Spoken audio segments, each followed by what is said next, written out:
আমার লোকসভা কেন্দ্রে যদি কোনো বিরোধী দলের প্রতিনিধি কোনো ক্যাম্প করে বা কেন্দ্র সরকারের তরফ থেকে যদি একটা উন্নয়নমূলক প্রকল্প বা প্রজেক্ট আসে, আমি রেড কার্পেট পেতে নিয়ে আসবো।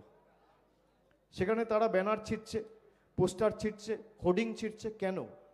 মানুষকে বঞ্চিত করে রাখা, নিপীড়িত করে রাখা, মানুষ পরিষেবা যাতে না পায়।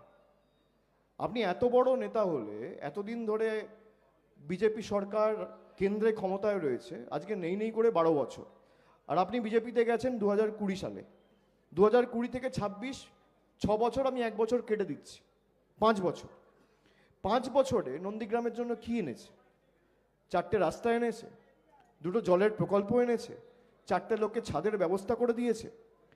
কোনো পরিযায়ী শ্রমিক যদি বাইরে কাজ করতে গিয়ে বিপদের মুখে পড়েছে, তাকে তার সাহায্যটুকু একটা জনপ্রতিনিধি হিসেবে যতটুকু সাহায্য করা উচিত, ততটুকু সাহায্যের হাতও বাড়ায়নি।